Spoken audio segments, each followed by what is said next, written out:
जाहीर सांगितलं. मुख्यमंत्री एखादा विषय गंभीर सांगत असतील तर त्या संबंधीचं चौकशी करून वास्तव हे त्यांनी समाजाच्या समोर ठेवलं पाहिजे आणि ते काम त्यांनी करावं अशी अपेक्षा. सुप्रिया सुळे म्हणतात की पार्थ पवार असं करतील असं मला वाटत नाही. असं त्यांचं मत असू शकतं कोणाचं.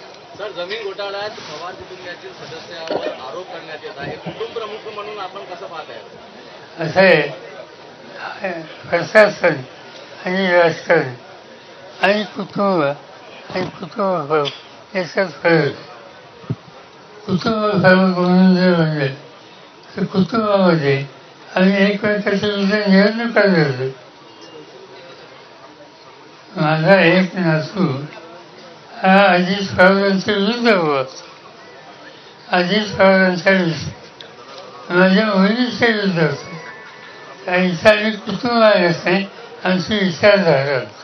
आपण कृषी मंत्री असताना 72,000 कोटीची कर्जमाफी केली होती. संपूर्ण देशासाठी ती कर्जमाफी होती. आता 32,000 कोटीचं अतिवृष्टीचं पॅकेज सांगितलं जात आहे. हा ताळमेळ बसतो का जो आकड्यांचा मांडला जात आहे? काल मला उस्मानाबाद आणि सोलापूर जिथं अतिवृष्टीचं नुकसान झालं त्या भागातल्या शेतकऱ्यांचं शिष्टमंडळ मिळावीच. म्हणजे सरकारने जाहीर केलं की आम्ही पहिला हप्ता दिला. अतिवृष्टी 2 वेळेला झाली. एकदा एप्रिलमध्ये झाली आणि दुसरी ऑक्टोबरमध्ये झाली. आता काय करतात, एप्रिलमध्ये 50% लोकांना नुकसान मिळालं, सगळ्यांना नाही.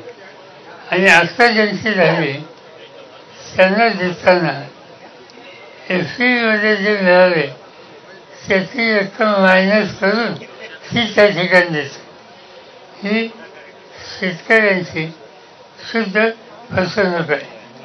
आणि हा प्रश्न फक्त उस्मानाबाद किंवा सोलापूर असा नाही, तो मराठवाड्यात आहे, तो विदर्भात अमरावती डिव्हिजन या भागात आहे, सोलापूर सातारा याही भागात आहे. आणि सरकारने घोषणा केल्या पण प्रत्यक्ष कृती ही पुरेशी नाही. साहेब, आपण अकोल्यात आहात. प्रकाश आंबेडकरांना आता तुम्ही आवाहन करता की त्यांनी महाविकास आघाडीसोबत यावं आणि भाजपच्या विरोधातच्या लढ्यात तुमच्या सोबत त्यांनी द्यावी म्हणून. माझी काही चर्चा झाली नाही, कशी होतं ही मला माहिती नाही. आणि जे काही मध्यंतरी काही लोक त्यांच्याशी बोलले अशी बातमी ही माझ्या वाचनात आली. त्या चर्चेमधून एकत्रच काही येण्याचं वातावरण त्या ठिकाणी असावं असं पायमापेशी दिसत. बिहार निवडणुकीसंदर्भात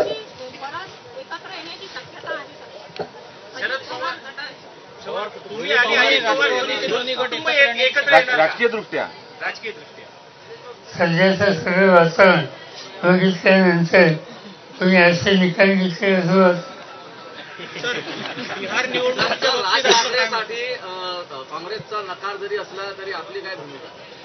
आम्हाला असं वाटतं एकत्र बसून पर्याय देऊ शकत असेल तर तेवढी टोकाची भूमिका कशी घेऊ.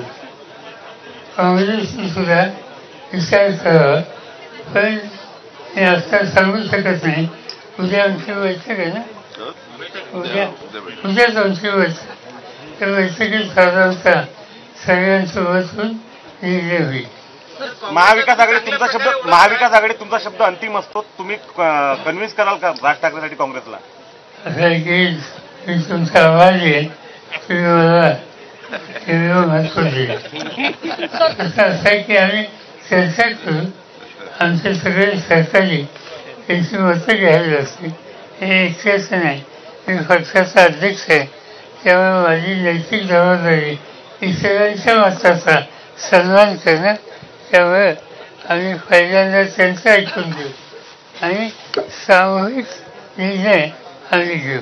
वोट चोरी के मामले में जिस तरीके से राहुल गांधी ने जिस तरीके से डिस्प्ले बताया है उसको लेकर किस तरीके का आप विषय किस तरीके देखते हैं और साथ ही जिस तरीके से महाराष्ट्र में भी अभी चुनाव निकाय चुनाव है, इसको लेकर वोटर लिस्ट में बहुत सारी गड़बड़ी है, फिर भी बावजूद मेरी बात ऐसी है, विधानसभा का चुनाव यहाँ हो गया, इसके बाद हम लोगों को ये वोट की चोरी होती है, ये इसका अंदाजा है।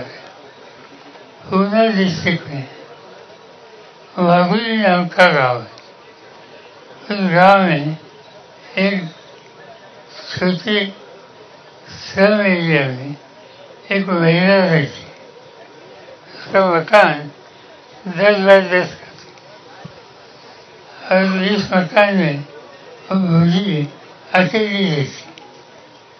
एक उत्तर ईश्वरी तिथं 80 नावं अकेली औरत जिस मकान में रहती है उत्तर देश में, उनका नाम और उनके साथ 80 सदस्यों का नाम उत्तर देश में आया। तो ऐसी बातें जगह जगह हुई। राहुल गांधी उन्होंने 16 तरीके से इसकी इंफ्रास्ट्रक्चर की और देश में आम जनता में जागृति करने का काम उन्होंने लिया। एक तरह से वो अच्छा काम करे। आगामी निवडणुकीत राज्याचं काय चित्र असणार? असं आज सांगा वगैरे 3 निवडणूक आहेत, नगर परिषद आहे, जिल्हा परिषद आहे, वगैरे असं काय काय असतं। बिहार निवडणुकीसंदर्भात फटका बसेल का? भाजपला फटका बसेल?